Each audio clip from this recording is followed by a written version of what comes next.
In February 1985, a young woman leaves her home in Jessup, Maryland in a Toyota RV, and accompanied by a friend, their destination is Bike Week in Daytona Beach, Florida. But just hours from the Florida state line, Billie Jean Hall disappears and is never heard from again. So stick with me to the end of the video as I reveal information that has never been released before.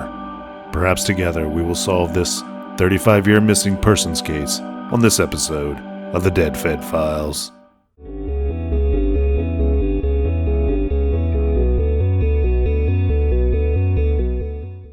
It's been nearly 35 years since anyone has seen or heard from Billie Jean. She is still classified as a missing person by the Maryland State Police. In February of '85, Billie planned on taking a 2-week vacation to Florida. First, she would visit Orlando to see some friends, and afterwards she would go on to Daytona Beach for the annual Bike Week rally. Billie and her friend left Maryland on February 28th and traveled down the East Coast via Interstate 95. While en route to Florida, the pair stopped near Richmond, Virginia. There they met a hitchhiker by the name of Aubrey Earl Gonzalez III. On March 1st, they stopped in Myrtle Beach, South Carolina at a campground. The group got into a heated argument and the sheriff's department was called. Once on scene, the friend of Billie's indicated that Billie and Aubrey were consuming illegal drugs. It's not clear of the outcome of this contact with police. I attempted to acquire the police report from the sheriff's department, however, they could not find any records of Billie and Aubrey. What is known is Billie's friend returned to Maryland, leaving Billie alone with Aubrey Gonzalez.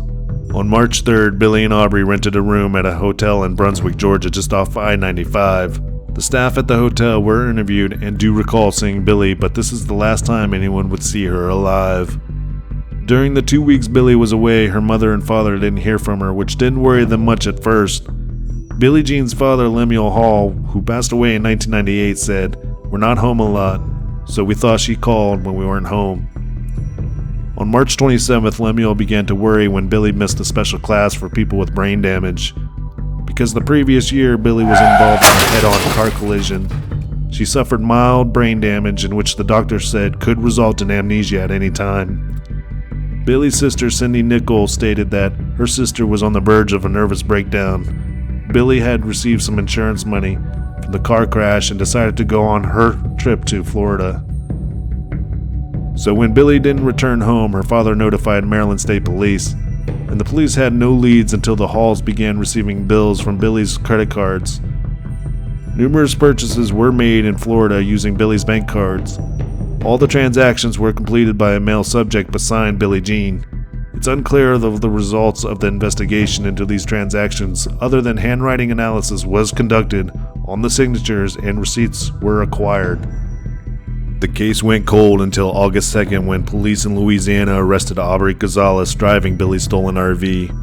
The Baltimore Sun, a newspaper, reported that when police searched the RV, they found Billie's clothes and blood splatter on the closet wall and another wall. The friend of Billie's told investigators that Gonzalez was the man they picked up hitchhiking months earlier. Gonzalez told police that Billie ran off with a biker in Daytona and she had given Gonzalez the camper. This story didn't add up to friends and family. First, it was highly unlikely that Billie would just give up the camper to a stranger. It was brand new. Secondly, her friends were expecting her in Orlando to hang out at a beach together.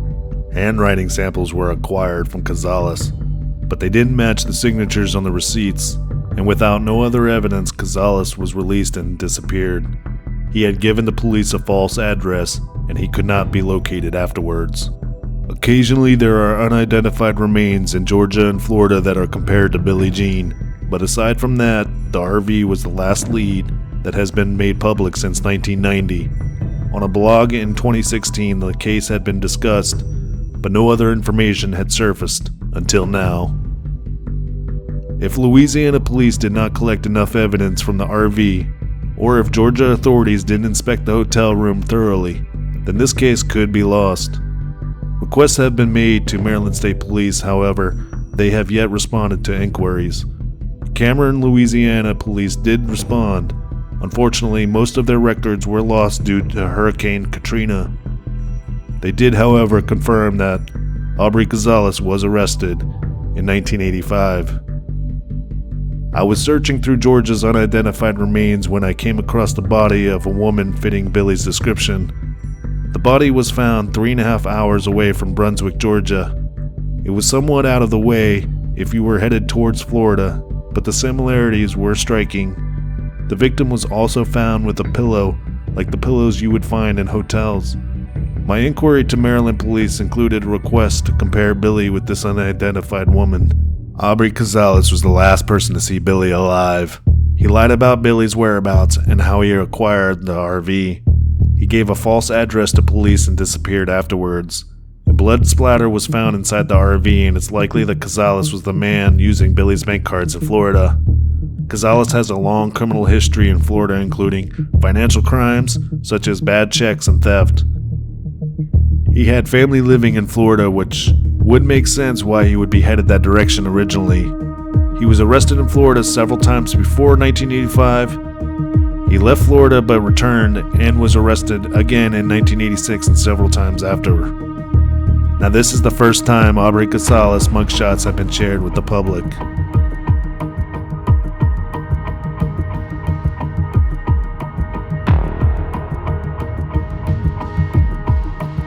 Unfortunately, Gonzalez passed away in 2013, yet there are still friends and family members out there that may know the truth to Billie Jean's whereabouts. Thank you for watching this episode of the Dead Fed Files. If you have any information regarding Billie Jean's disappearance, please don't hesitate to call investigators at the Maryland State Police. And thank you for that thoughtful discussion down below, and over at Twitter, that's at Dead Fed Files. If you have any suggestions for my next video, you can access that contact information in the description below.